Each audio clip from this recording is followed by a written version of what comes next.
Ladies and gentlemen, welcome back to the analysis of YOLENO TV. I hope you're well from wherever you're watching this channel.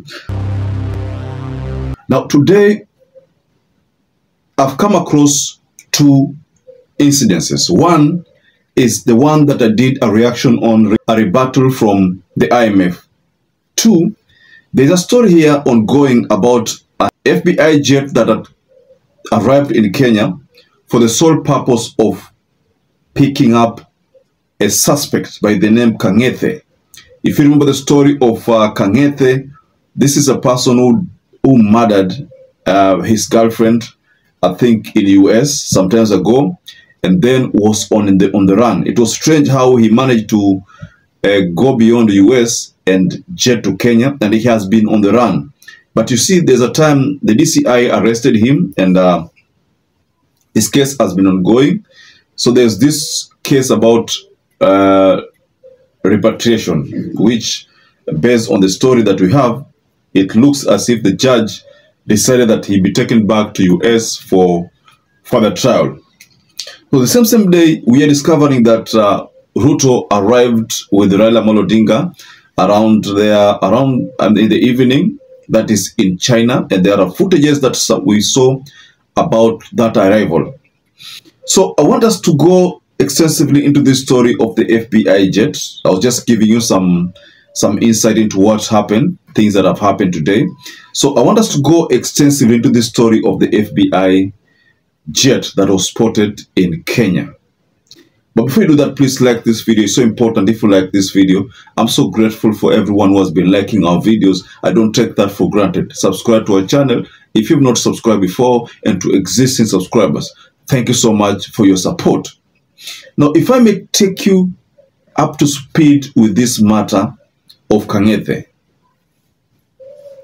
If you go to the CNN portal, there's a story there about this murder suspect. It says, a man accused of killing his girlfriend in Boston and fleeing to Kenya has been extradited back to the United States. The latest twist in an international case that saw his arrest at a Nairobi nightclub and his escape from jail. Kevin Kang'ethe, who is 42 years, is accused of killing nurse Margaret Magimbitu, whose body was found in a parked car last November at Boston's Logan International Airport. 2 days after she was reported missing, authorities say he then immediately boarded a flight and fled the country. 4 months, the suspect eluded authorities after he arrived in Kenya in January. Investigators spotted Kang'ethe at a nightclub in Nairobi and arrested him. He escaped from jail days later and was on the run for a week before he was rearrested in Nairobi in early February. Now, Kang'ethe's extradition Sunday returns him to the jurisdiction of his alleged crime, some 7,000 miles away. He is expected to face a murder charge at Suffolk Superior Court on Tuesday. And Igonga, the Kenya's Director of Public Prosecution, made a statement. He said, "I wish to reiterate my commitment and support whenever needed to the United States of America, and in particular the prosecution team as they proceeded with the next phase of the case." So, to cut this long story short, Kang'ethe has been extradited to US to face these murder charges of his girlfriend. So the story surrounding this, or the mystery surrounding this story as to why the murder took place and how he escaped, is what has been baffling the FBI. They consider themselves to be one of the most organized, well-organized, not easy to run away from kind of entity in the security organs. But how Kang'ethe managed to flee US is still something that they are here to unravel. But based on the story from the CNN portal, it is telling you that the way this thing happened, and maybe personally I think either Kang'ethe, because I've been trying to ask myself this question for long, Now that this matter has come up again, maybe I might have to get some answers out of this question, because there's a time when I was trying to ask myself how Kang'ethe managed to flee from the US, considering how the US airports, the security there is well organized.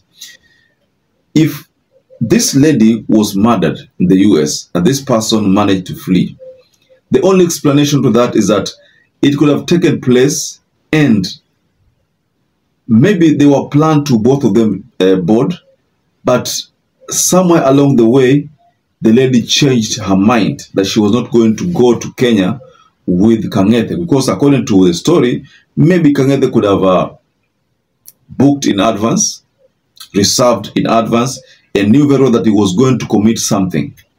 So, or either this is some kind of a love triangle, because these days, most of this kind of bad ordeals, or rather this kind of ordeals, take place because of things like love triangle. Now, the moment the family of Maggie B2 realized that she was not available, they had to notify the police and called nearby hospital to check if she was a patient. Now, investigators believed her boyfriend was a suspect. So this is what is happening, ladies and gentlemen, and I think it's if based on the rule of law in the US, personally, I believe something's going to happen here. And if he's found guilty, the penalty will be brutal. That's the honest reality, ladies and gentlemen. I don't have to lie to you. It's going to be brutal. The penalty on Kang'ethe is not going to be a friendly one, just like Kenya, where you appeal whenever you wish. It's going to be brutal because he has already indicated that he was responsible. First, the disease was found in his car, which is also which makes Kang'ethe a suspect. Kang'ethe boarded the flight to Kenya and was spotted from several surveillance cameras coming out of that place, the garage, So that is already making him the prime suspect in this murder charges. Of course, the normal policy that you're not guilty until proven guilty, that is something that will definitely slow the case. But at the end of the day, Kang'ethe is going to be jailed. That is one thing I know for sure. So perhaps if you're watching this video and you've not subscribed, take 1 second and subscribe, like this video. Until we catch up again, stay safe and stay blessed.